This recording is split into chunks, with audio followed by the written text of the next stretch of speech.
So 1, like 0, 2. here, yes, sir.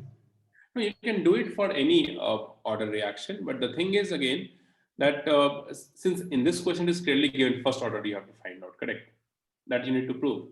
But suppose if they ask you the order of the reaction, then you have to assume one by one. Okay, zero order, first order, and then second order. That you can do. Obviously, if you assume zero order, then you have to take the expression of K for zero order reaction. Are you getting it? Yes, sir. But the value of K for two set of data will be equal only when your assumption is correct. Yes, sir. Right. So mostly for 0 and 1, you will get the answer. And second thing, or suppose if you get this question in the exam, they are asking you the order of the reaction in comparative exam, then we know in zero order, equal amount will react, correct? Means in equal time interval, 240 second, suppose if equal time interval is given, then equal amount must react. If that is not there, it means zero order is not possible. I'm not talking about this question. In general, I'm talking about. Suppose 0 to 220, 220, 240, then again 480. If it is 480 here, then the amount that reacts over here, equal amount should react here in equal time interval if it is zero order. Yes. Yes, sir. Yes. If it is first order, then what we'll do? Percentage that reacts must be same. So we'll find out the percentage which reacts over here. Clear? Okay. So in that way also you can do. Obviously, this kind of question, if they ask in competitive exam, they want you to waste your time because it will just a hunch you are using over here. Okay, zero order and then one order and all. This kind of question, I would say, if it is very calculative, if you're not getting it quickly, then leave it for the last. Like if you have last 10-15 minutes left, then you can try this kind of question. Don't waste time on this. Anyways, so we'll move on.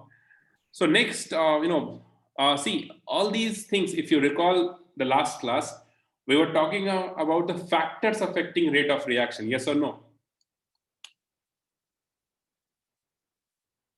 We have discussed the nature of reactant and product. We have discussed concentration and all these things, order and everything that we have discussed, RLE and all. It is under the concentration factor, correct? So let's go back and just revise quickly that we were talking about the factors affecting rate of reaction. And in the concentration factor, we have discussed this much of thing, which is mostly half of your chapter, correct? Now the next factor is that is temperature, and the next one is catalyst. These two factors we need to discuss. But before going into temperature, we'll discuss one small concept, that is molecularity. It's theoretical thing. We'll finish this and then we'll move on to the temperature, the other factor here. So heading you write down molecularity.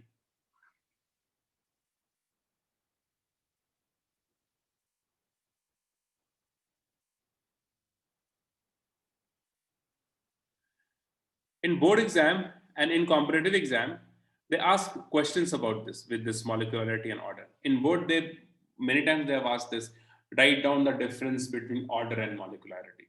Okay, very common thing. It is given in NCERT also. Okay, write down molecularity. It is equals to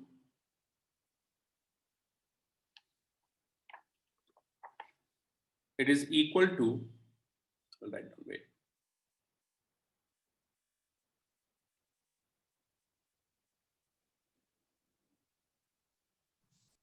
Equal to the number of molecules, the number of reactant molecules, write down, number of reactant molecules involved in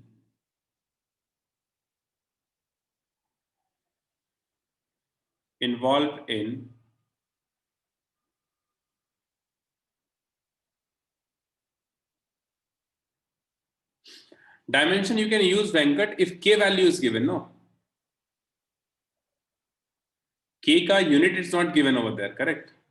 Oh, what I thought, sir, we could take one, we could find out K respectively and then do it. But then since we're equating K, okay. We're just taking different values and finding out K so that they're equal. Okay, sir, got it. Different orders actually. That you can do if K value is given with unit. Then you can understand, okay, this is the order of the reaction. But here the K value is not given. You don't know what value of K you're going to get. Yes, sir. Okay. Right, plus the unit also. If unit is given, you can do that easily. Number of reactant molecules involved in the balanced reaction. Involved in the balanced reaction.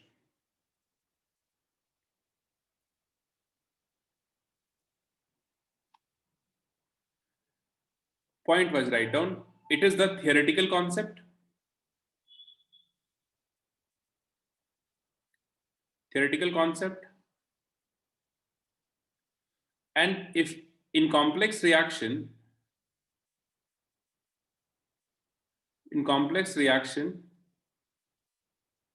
we check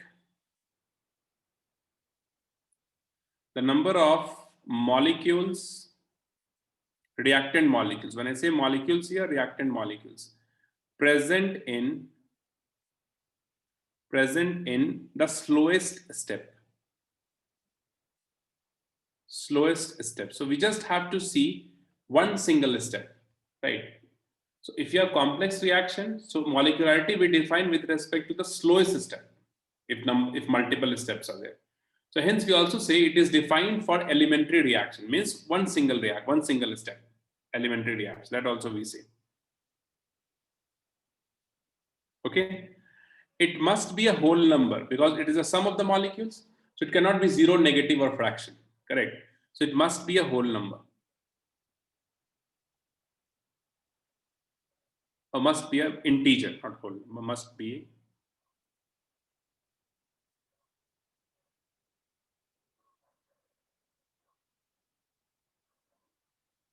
Zero is not possible. So we can have 1, 2, 3 here. But order, if you see, order can be anything. It can be zero, it can be negative, it can be positive, it can be fractional. But it is always either 1, 2, 3, and like that.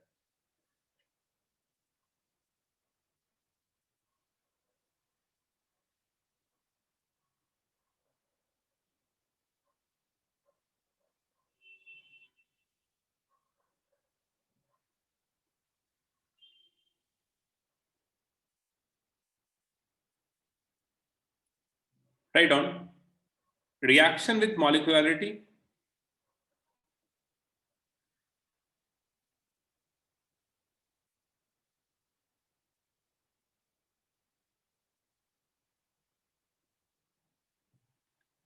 Greater equal to 4. Some book it is written 3 also over here. Both are rare only. 3 and 4 molecularities are rare. 3 to some extent is fine, but 4 is also very rare. Reaction with molecularity greater equal to 4 is very rare.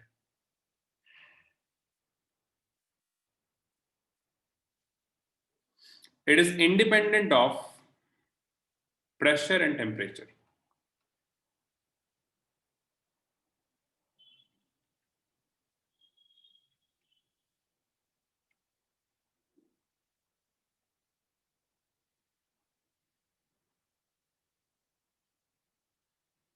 Pressure and temperature. So these are the few points for molecularity that you must memorize. Difference between order and like it is independent of pressure and temperature. Order depends upon pressure and temperature. That's also we have one point.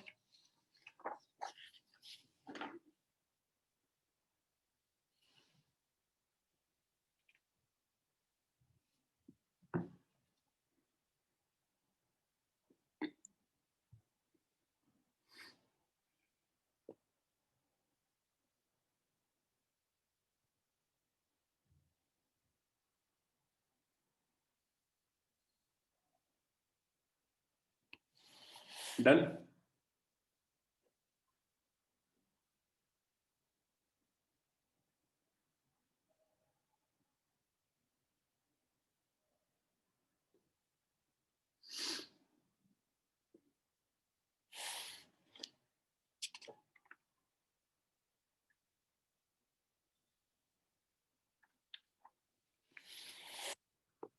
Okay.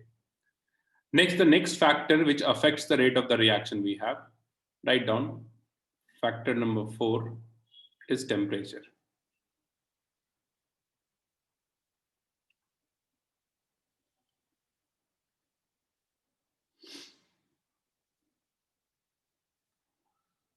See, temperature has a significant effect on the rate of a reaction, because if you increase the temperature, then the molecules energy, right? Overall, the average energy, if you see for the molecules, that also increase. Hence, kinetic energy increase. Kinetic energy increase, so we can have more collision, which we can say that collision frequency increases. When collision frequency increases, then rate of the reaction also increases. Correct? So write down this. Write down temperature has a great influence on the reaction rate. Temperature has a great influence on the reaction rate.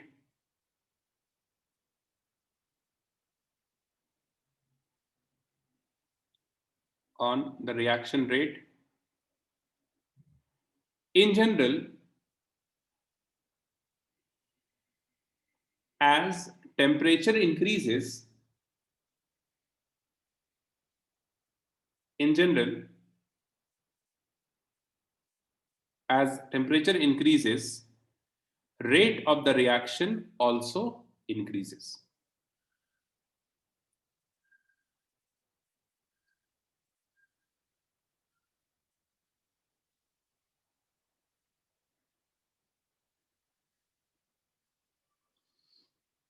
Next line. It has been observed that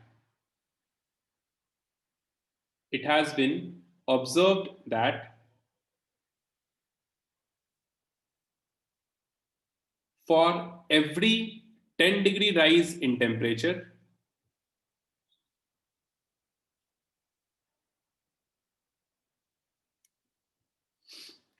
for every 10-degree rise in temperature, the rate constant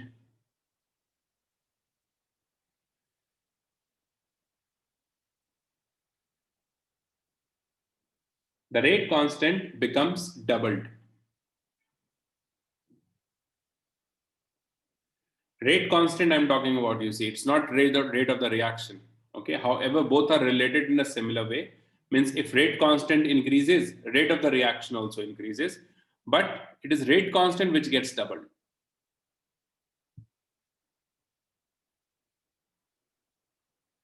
No, here it is not. We'll talk about endo and exo. Temperature won't affect the rate. In general, whatever the nature of the reaction, endo or exo, with increase in temperature, the rate always increases. But isn't that a bit contradictory? Why? For exothermic reaction, if you want to produce, if you give more energy, won't it like reduce the rate of reaction or something? No, it's not. Because we are talking about, first of all, you are confused with equilibrium constant, rate constant. Right? Oh, okay. So you are talking about reversible reaction. Okay. Okay. And I am talking about, we have A and B and conversion of A and B into product. So when you increase temperature, the collision frequency of A and B increases. There will be more collision per unit time. And hence the conversion into product will be more. Rate of reaction will be more. Oh, okay, sir. Got it, sir. I'll come to your point. I understood what you're thinking. I'll come to that point. Give me some time. Sure, Okay? sir. Sure, sir. So this is the thing, right? So temperature is, in general, what you have to keep in mind, temperature increases, rate of the reaction increases. Why it happens? Because rate constant increases, K increases, okay? And the relation of rate constant, acha, one more thing I forgot.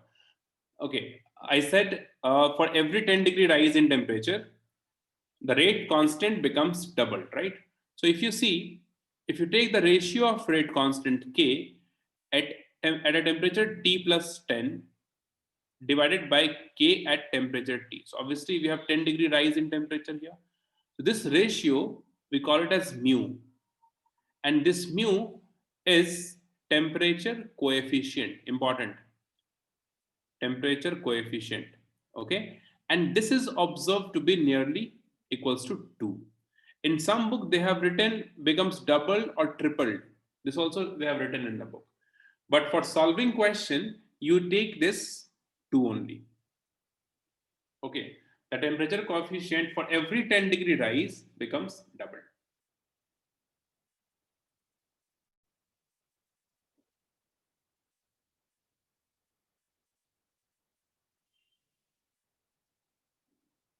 Okay, is it fine? Sir, how is it the same for every reaction? Same as in what?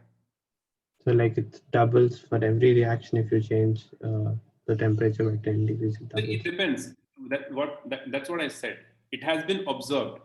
It's an experimental thing because it depends upon the collision frequency plus the energy barrier. Okay, so whatever the nature of the, obviously it is not true for all the reactions. It is there for some of the reactions. For few reactions, it becomes tripled also. So if it is 2 or 3 possible, it is also possible that it could be any other number. But mostly it becomes almost doubled, not exactly equals to, almost doubled. That is the experimental observation we have. For our syllabus, for our question that you get related to this, you have to take the ratio as 2 only. You won't get any other value over here.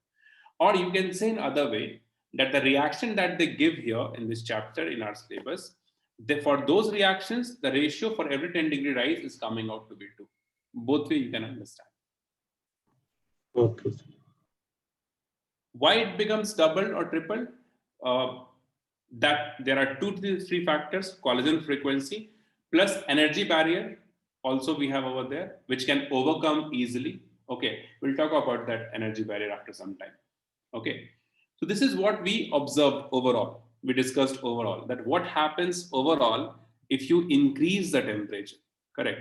But the relation of rate constant with temperature is given by a Swedish scientist called Arrhenius. Okay, it is observed by Dutch chemist called Van 't Hoff that rise in temperature, rate of the reaction increases, rate constant increases, and rate of the reaction increases. It is initially observed by Van 't Hoff, the Dutch chemist, and the relation of K and T, rate constant temperature, is given by Arrhenius.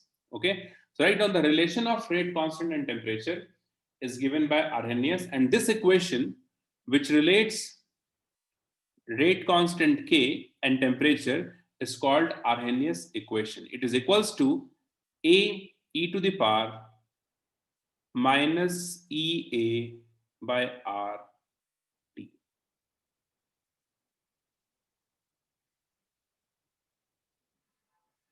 This is Arrhenius equation.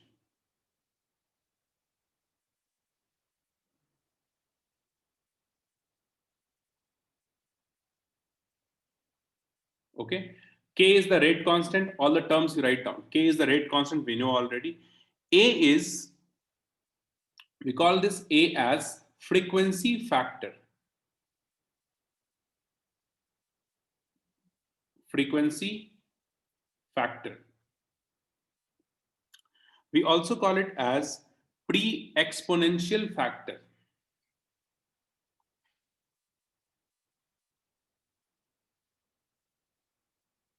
Pre-exponential factor. Or we have one more name here, that is Arrhenius factor.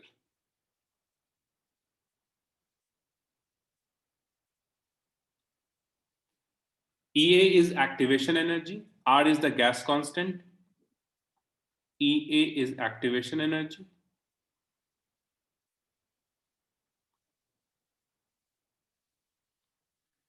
R is the gas constant, universal gas constant, T is the temperature.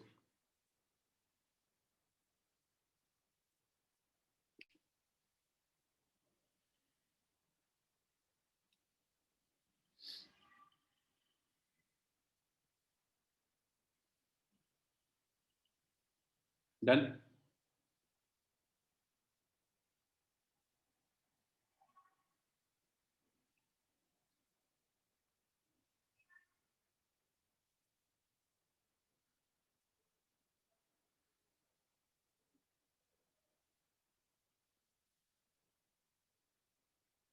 Clear? Copy? Okay. Now you see, if K1 and K2 are the rate constant at T1 and T2 temperature respectively. Okay, then can we write this ln K1 is equals to ln A minus EA by RT1? Yes. Equation 1. Okay. ln K2 is equals to again ln A minus EA by RT2. This is equation 2.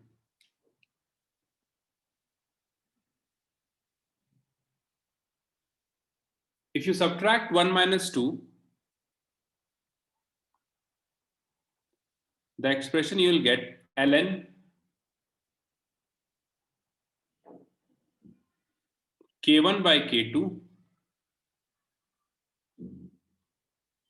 is equals to EA by R 1 by T2 minus 1 by T1. This is the expression we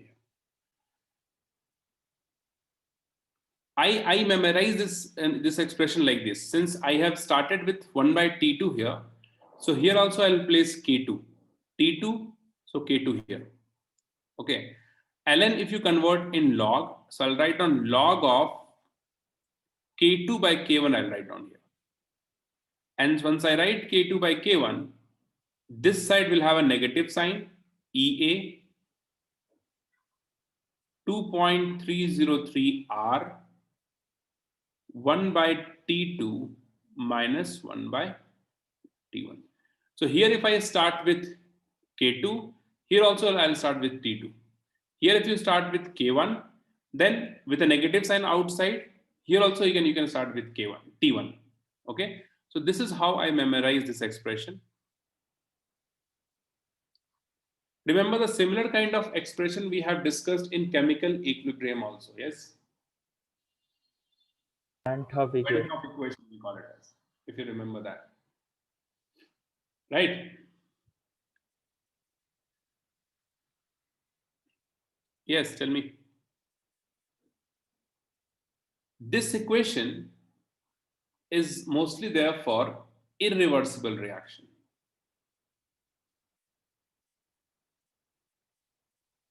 In chemical equilibrium chapter, if you go back and recall, instead of this EA, we'll have delta H over there. Yes or no?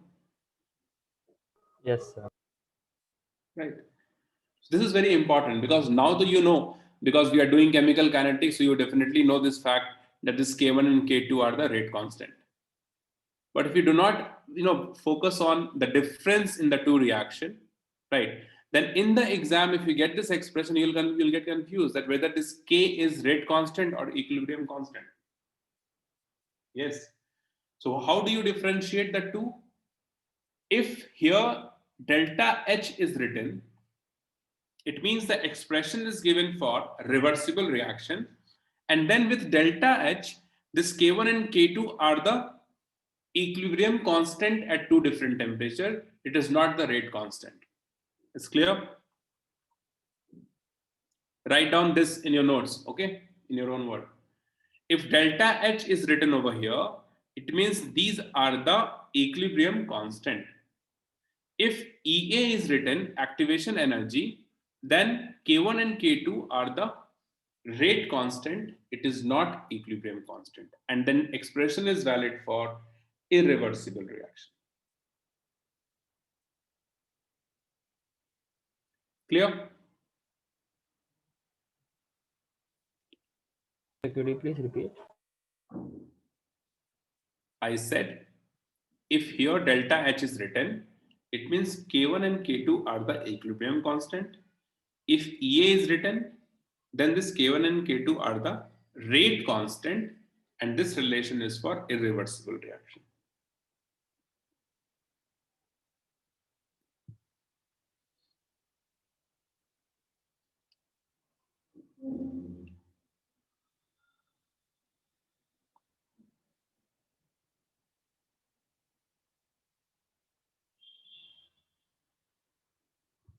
Okay. If you look at this relation, I'll write down this side also. Relation is ln K is equals to ln A minus EA by RT at any temperature T. So first of all, this A and EA are collectively called activation energy and Arrhenius factor. These two terms collectively called Arrhenius parameter.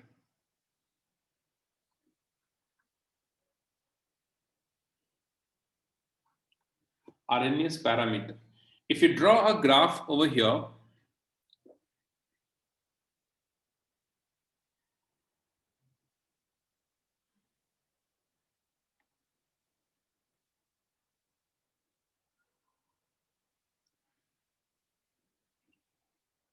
graph of log K, rate constant, and 1 by T on the x-axis.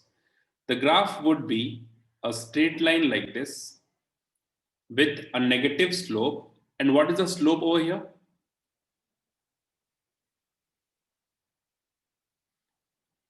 Tell me the slope.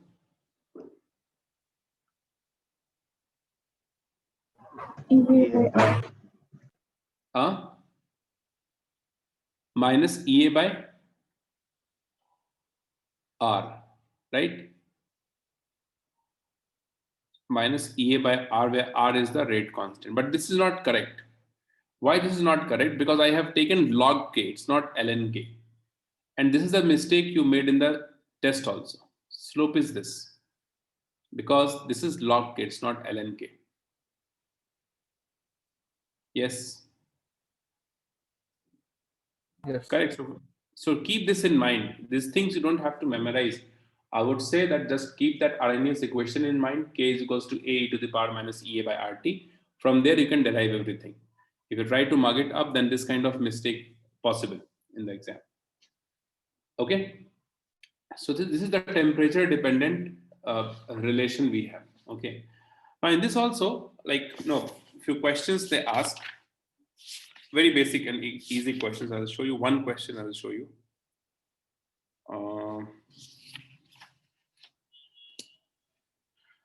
They'll give you this kind of expression and they'll ask you to find out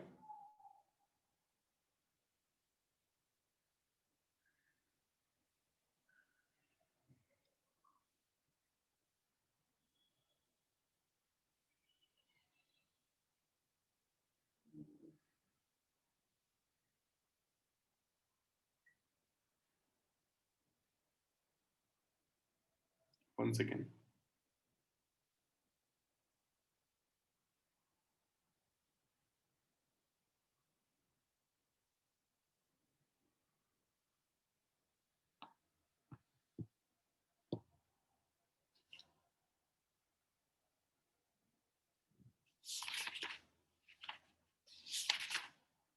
Yeah.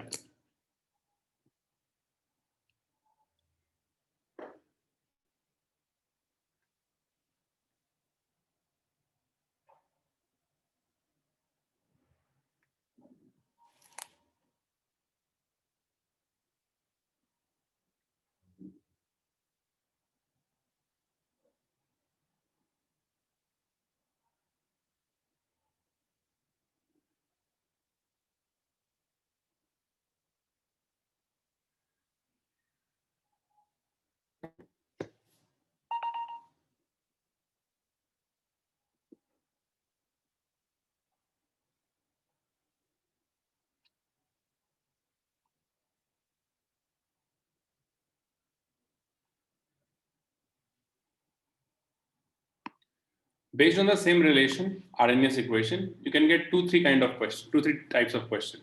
Only one relation. The only thing is a bit calculation will be there in these kind of questions, but it is very straightforward. You see this one?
Option A you are getting. I think D is the correct. Are you getting D, anyone? Oh, yeah, D.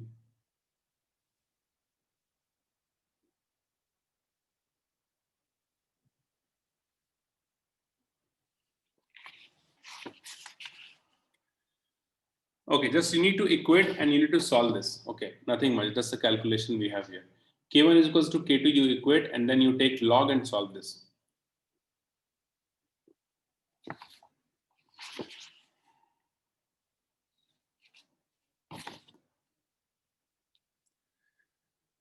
Yeah, so for K1 is equals to K2, we'll have 10 to the power 15 e to the power minus 2000 by t is equals to,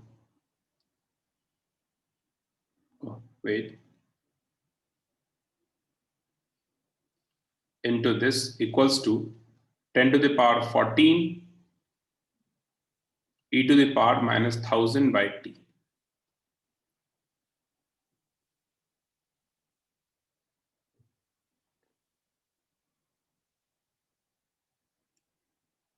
Okay, so when you cancel this out and take ln both side, so you will have ln 10 is equals to 1000 by t.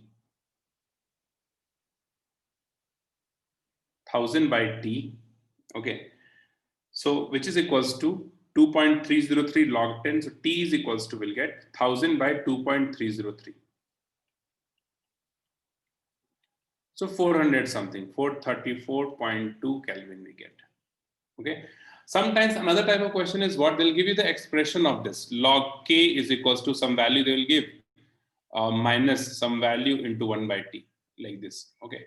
So they'll ask you to find out the activation energy here. So this term is nothing but EA by 2.303 R.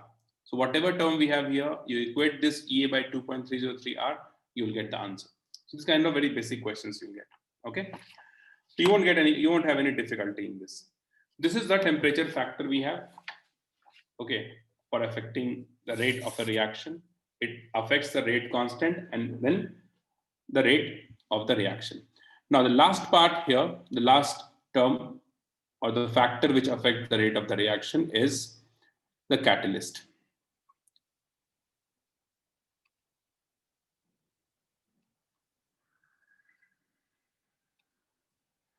Okay. What is catalyst? Catalyst is the element or substance which changes the rate of the reaction. It changes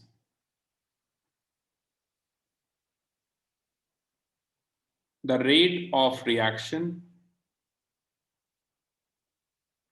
without taking part in it.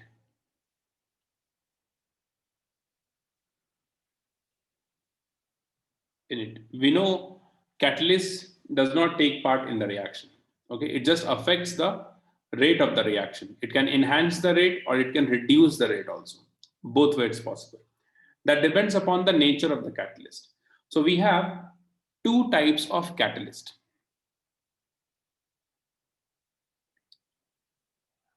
The first one is positive catalyst and the second one is negative catalyst.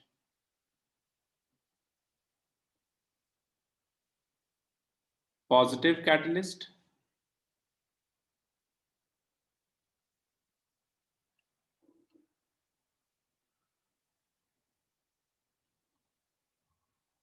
negative catalyst. Positive catalyst, you write down. It increases the rate of the reaction. It increases the rate of the reaction by decreasing the activation energy.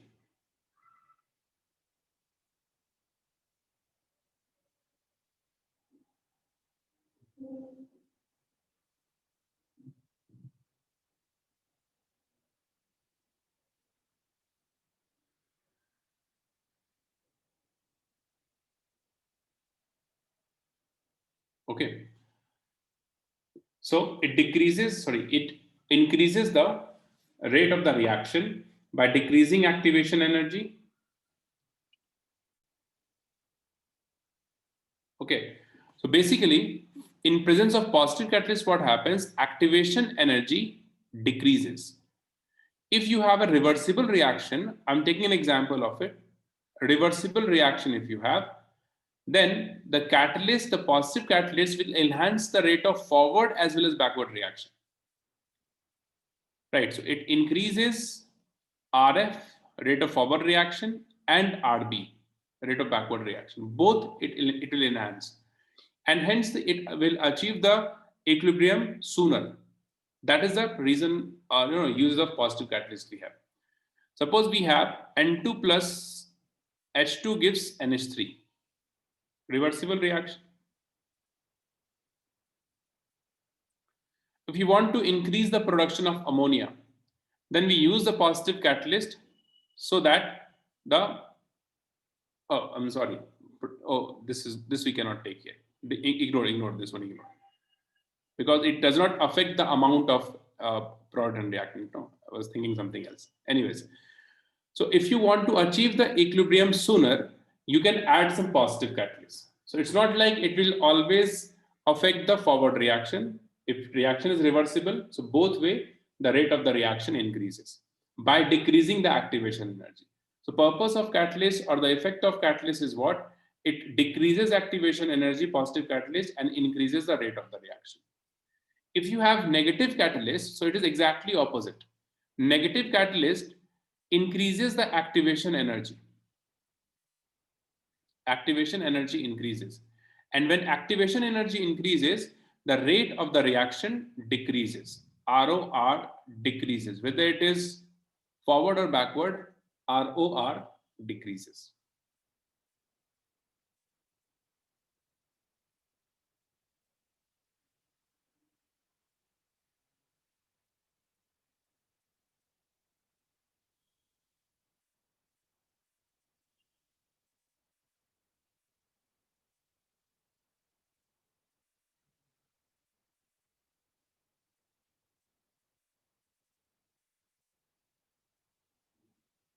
Done. If you look at the graph here,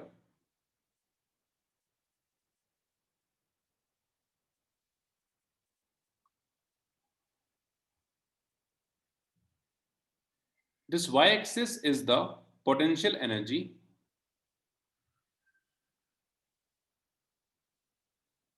Energy or potential energy. And this x-axis is the collision frequency, you can say, or collision number, we can say, or we can also say progress of reaction. X-axis. So we have a graph. Okay, we have certain energy of the reactant. It will go to a maxima and then wait.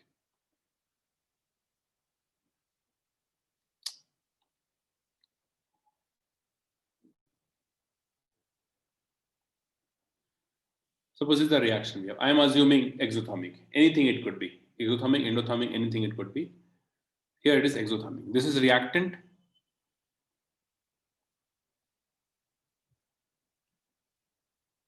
And this is the product. So this much amount of energy releases. Okay. Now, if the reaction is taking place in presence of a catalyst, it may go like this. Goes to a maxima. Initial and final stage will be same in terms of energy. Okay. And if you have one more catalyst, it may go like this. So here you see this energy here.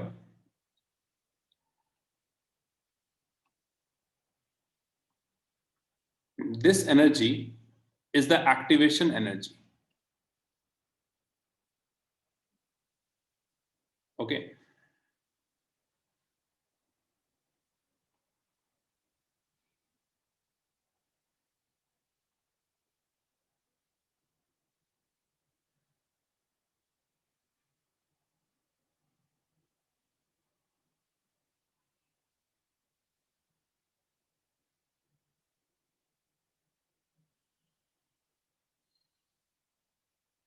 Okay.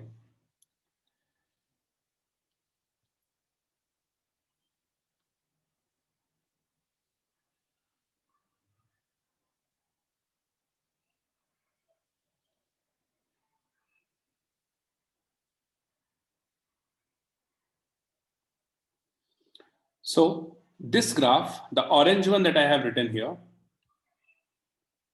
this graph is with negative catalyst, this one.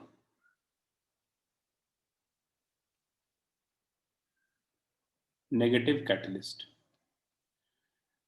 And this green one is for positive catalyst.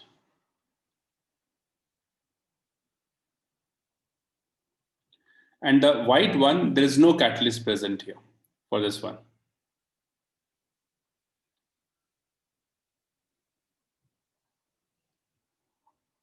Without catalyst. So this distance that you have here from this point to this point, this is the activation energy of the reaction, this distance. Right. This point we call it as activated complex. Okay. The reactant molecule collides. It forms an activated complex which has the maximum energy and then it converts into the product. Okay. So this is the activation energy of the reaction. This energy here you see, this difference that we have here, this difference,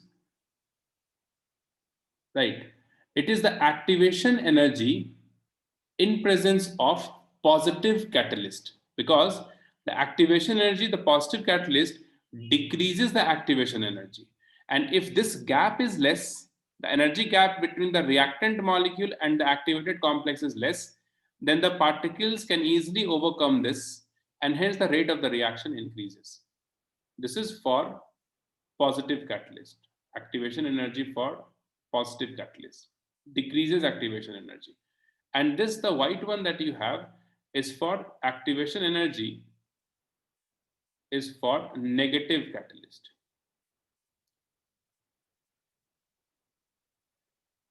So it increases the activation energy so that if the energy barrier is more, then it is difficult for these particles, the reactant particles, to overcome this energy barrier and forms the product. Hence, the rate of the reaction decreases here. Understood?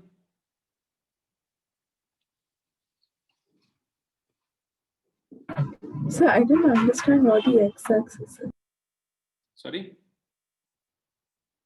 So the x-axis. X-axis is collision number, means you can say it's collision frequency, nothing much.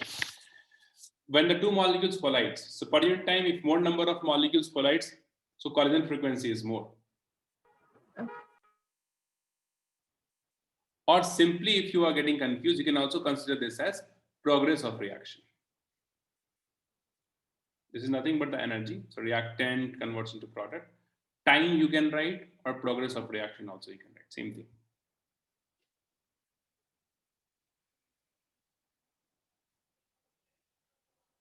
Few more things we need to understand in this graph. Terms we have, energy terms, that is threshold energy and all. We'll discuss that in collision theory. So we'll come to this graph again.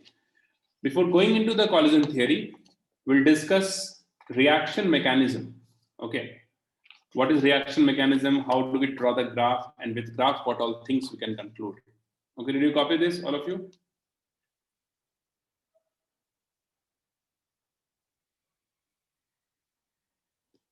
Okay.